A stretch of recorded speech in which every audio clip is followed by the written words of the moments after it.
Hello and welcome to a very, very special unboxing of the Blood of the Phoenix. It's right here in this box. I just got it today. Obviously it's Saturday 19th of October.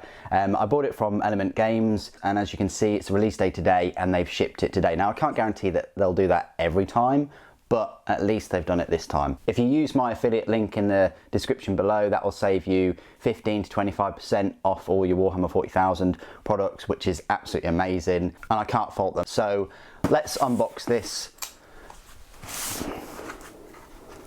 The box set itself is a bit on the fence about it, but there's a considerable discount here from Element Games, so I thought I'd jump on board, even if it just means me getting the Howling Banshees and Jain Zar and things. So here we go. Quite a big box. That is bigger than I thought. Obviously it's not Adeptus Titanicus size. And then, oh, what do we have here? Yes, we have the Psychic Awakening Phoenix Rising book. It's just the standard edition. Only Games Workshop sell the limited sort of collector's editions of the books. But we've got that too, so we'll have a flick through that in the next video coming up shortly. We also get a cool little sticker. Sometimes they put sweets in, or pens or whatever, lanyards, you know, little surprises. I think that's really cool that they do that. Anyway, we'll look at that book in the next video. Let's unbox this then. If you don't already know, I do actually have quite a large Eldar army, or Eldari. I'm going to call them Eldar. I'm not gonna bow to Games Workshop's change of names. Imperial Guard is still Imperial Guard to me. However, Space Marines are now Primaris to me. Anyway, let's have a little look. So I do have a big Eldar army. It's bigger than my Orc army, I think. It's probably the second largest army I have, I want to say. Yeah, I think I collected Space Marines, then Orcs, then Eldar. I think it was in that order. Anyway, I remember one Christmas getting loads and loads of metal Aspect Warriors. I asked my parents for them and they bought me them, and I painted them up and they were lovely, absolutely lovely. Anyway, yeah, lots of things happening in there. So this is what you get then. So you get a Falcon, which has been around for like, what, 20 years. So is the Viper. I remember a teenager, those two being out. They haven't really changed. I think the Falcon does have an extra sprue to make it into a Wave Serpent. Jain Zar is probably one of the main reasons you're going to get this set, and the Howling Banshees, and the new Incubi, and Drazar as well. But then you also get 5 Scourges, which I think are these, 5 Hellions and 1 Venom. Now you must excuse me because I've never had a Dark Eldar or Drakari model in my life. This is the first experience of Dark Eldar models. Now there's only one more army for me to collect, which is Tau. So if Games Workshop bring out a Black Templars and Tau army box set or something like that, who knows, then I guess I'll have a small Tau force too. But anyway, so you get the 25 Citadel miniatures, a 40-page Blood of the Phoenix campaign book, fold-out core rules. Now this is quite an expensive box set, as I said, £140. I will go through whether I think it's worth it or not in the review. It's not terrible. You know, you are still saving something, but yeah, compared to like Wake the Dead or the Forgebane sets, which were like just under 100 or so, they were much better value. The only downside with them, as it, you know, it will be for this and the Shadowspear sets, is that they're not around for that long. Only a month or two, and then Games Workshop pull them, and then they wait ages and ages till they release the miniatures singularly. No doubt they've got box sets ready for the Howling Banshees and Jain Zar. I wonder if they're going to do another box set, maybe with the Harlequins and some different Aspect Warriors. But either way, I'm really excited that there are plastic Eldar Aspect Warriors and plastic Jain Zar, and I can only support that. It's just a shame that Games Workshop don't, you know, have these miniatures in boxes separately at the launch of this box set, because it is totally locking you out of experiencing these new models. If they had both at the same time, then it wouldn't really be locking you out, and you'd actually get probably better value for this. But because they do that, unfortunately, yeah, there's like a paywall, I want to call it. Anyway, straight on top, there is Jain Zar sprue. Huge, that's going to be in its own box. Because the box is quite big, I think, what might happen is this might end up being £30 instead of 25. The new Primaris Salamanders and Imperial Fists characters are up today on pre-order, and they are £25 each. I think that's the new standard now for those kind of character models.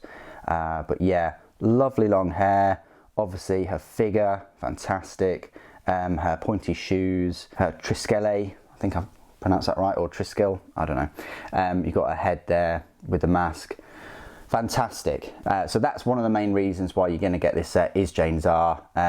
She's absolutely a beast in combat and very, very fast. Yeah, she's going to be able to run and charge first turn pretty much. Anyway, she was right on the top of there. Then you've got the old Falcon sprue. This says 1997. Oh my lord. So 22 years old for this particular sprue. Look at the gaps in that. I mean, yeah, crazy, right? Crazy. Anything else with the sprue? Yep, this is the other part of the sprue, which has, I think it's the Pulsar, I want to call it, and the Scatter Laser. My Eldar is very rusty at the moment. Then you've got the Viper. Hasn't changed at all since 96, my lord. So yeah, they're bundling this in there. You know, and then these are the new sprues for the new kit. So this is your Incubi right here. Looks fantastic. Very spindly, spiky, lots of detail, quite a lot of heads there. The dual blades or dual glaives look fantastic. Even the guy sort of kayaking. Yeah, lots of horned helmets as well, or horned side of the helmets, double-handed. I'm really going to enjoy looking at the rules and things. It's always nice and refreshing to find a new army and look at the rules and the new models and, you know, discover them. Obviously, I go for the rule of cool, but there you go. Anyway, that's the Incubi, brand new models. And then we've got the Howling Banshees. So again, you've got some little bits of scenic bases going on, some power blades. I like the longer power blades, if that makes sense. You've got the legs, more scenery, more scenic. A lovely spear, which I think is for the Exarch. I'm going to have them all in helmets, to be fair. So yeah, lovely, lovely. Look at all those heads, look. Fantastic. Oh, so you've got all those helmetless heads, and then you've got 1, 2 there. You've got one with, what, pigtails, it looks like? It's pretty cool. You've got a couple more there. Oh, and a Triskele as well. And a hand outstretched, arm outstretched, and the Exarch ones, I believe. Yeah, lots of detail, brand new, fresh off the print machines. 2019, this year, wow. So earlier this year, done. So that's the Howling Banshees, and then this is Drazar. Okay, so this is, oh, again, it's quite a big sprue, isn't it? Yeah, it's sort of a similar size. It's going to be in the same box, I reckon, as Jain Zar. Well, you know, separate box. That'd be cool when that's released separately. Lovely model. I really like the scenery. It's really awesome. The Eldar glyphs and things, and the vines. There, look. They're a bit spindly, so be careful with them. I love the helmet as well. Really imposing. Must weigh a ton with those horns. The one thing I wasn't that sure about was the this bracelet thing that's sort of like in mid-air. We'll have a closer look at that in the review when I've built him. Anyway, that's Drazar. Then you've got the weapons, I think, for the Viper. So you've got the Shuriken cannon already on the sprue, but then you've also got a star cannon, a missile launcher, scatter laser, another Shuriken cannon, bright lance, I think. Yeah. Anyway, my Eldar's rusty, so that's the Viper weapons. Oh, what have we got here? Oh, we've got some more.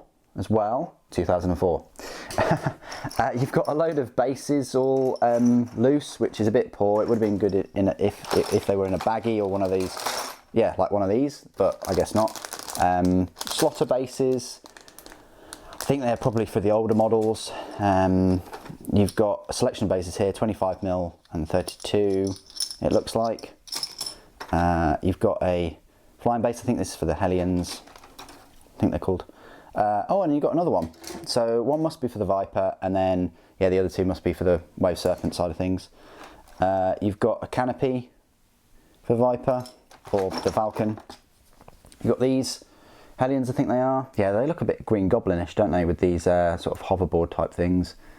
Pretty cool though still. When were they created?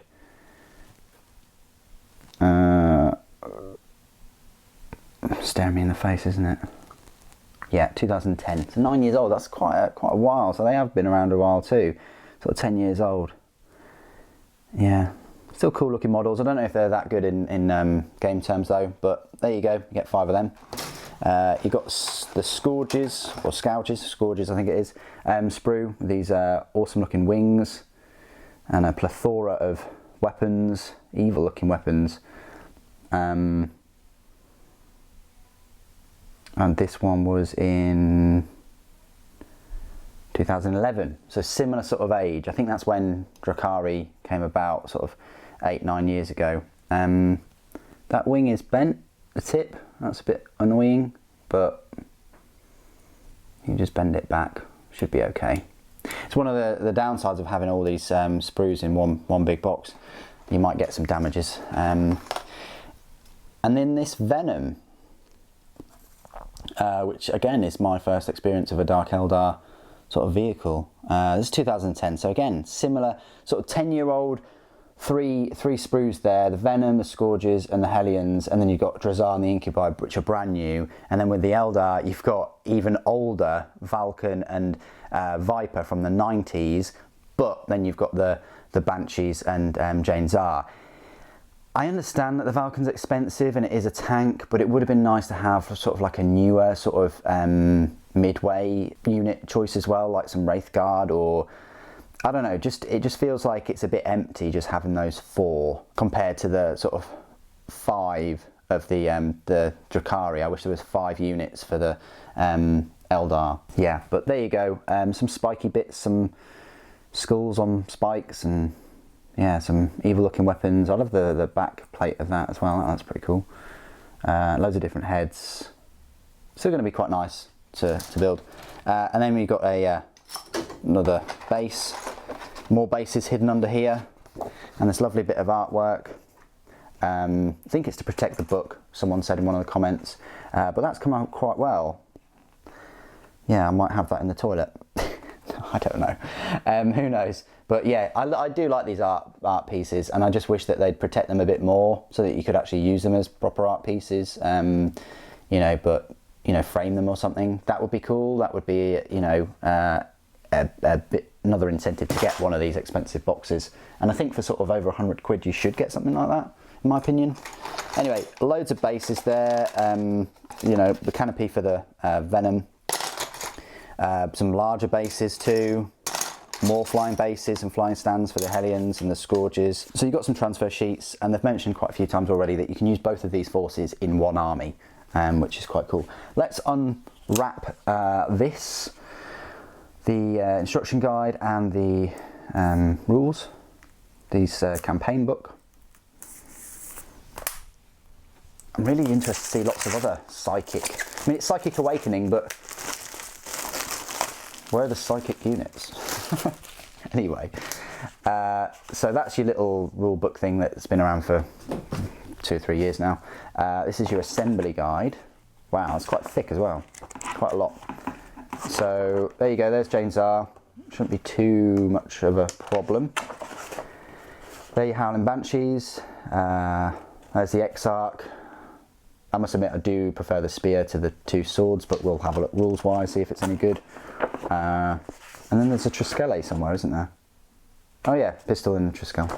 How to build them all. The Falcon. So Falcon's technically had a brand new instruction guide made, because this isn't really the one that comes in the box, I don't think. So yeah, I guess you can't make a Wave Serpent out of it. That's pretty sad. Oh well. Then you've got the Viper, different weapons. Then you've got Drazar, the new Incubi, the Venom, the Scourges, and the Hellions right at the back. Just a few pages for them. They look a bit tricky to build. And then a little paint guide as well. That's quite cool. And then this is the campaign book. As I said before, 40 pages is not much. It is 20 pages double-sided. As I said before, it is quite a short book, not as substantial as you'd think. You know, it would have been great if this was the book in this set, and I think this book should have been in the set. I think everything you get in here should be in this book, and this book should be in this set for this 140. That's my opinion. I think that's what they should do in the next one. They probably won't, because they plan these things 2 or 3 years in advance, but that's where it should be going, in my opinion. If you want to have these kind of exclusive paywall type gateway, you know, box sets and things, or put it the other way around and just have this in the set, but have Jain Zar and the new models separately in their boxes at the time of releasing this. They're the two options. This option I don't think is as appealing. So you've got some story in here. You've got about what, 13 pages of story ish, maybe 8 or 9 pages. Then you've got the data sheet. So there you go. You've got Jain Zar's data sheet there. Yep, movement of 8 inches. And she's acrobatic as well, so she can advance and charge in the same turn. Yep. She's got 4 attacks, pretty decent. A save of 2+. Enemy units can't fire Overwatch. I don't think she's got an invulnerable save though. No, I don't think so. But she can reroll hit rolls against Slanesh, and she's got battle focus as well. They're the Howling Banshees. Very fast again. They're just a bit squidgy. The strength isn't high, and neither is their toughness. They've only got 1 wound. They've got 2 attacks though. They've got these power swords or mirror swords, which, yeah, as always, AP -3, pretty good. And you've got that war shout as well. Vipers, Falcons, same as in the Eldar Codex, I think. You've got a little bit of a showcase for them. And then the Dark Eldari. Okay, so not Drakari, but Dark Eldari now. Or just Dark Eldar. Drazar. Again, he's pretty fast at 7-inch movement. But he does have a 5+ invulnerable save. Now, I always thought that Phoenix Lords had invulnerable saves, but Jain Zar doesn't. I must be missing something here. How strange. Okay, interesting. But Drazar, he does have a 5+ invulnerable save. And he can use his, he hasn't got any ranged weapons, but he's got single blade or dual blades for the Executioner's Demi-Glaives. Again, strength 4, toughness 4, but his blades do help that. Then you've got the Incubi. They've got more attacks than the Howling Banshees. Quite interesting. Yeah, and that Clavex has got 4 attacks.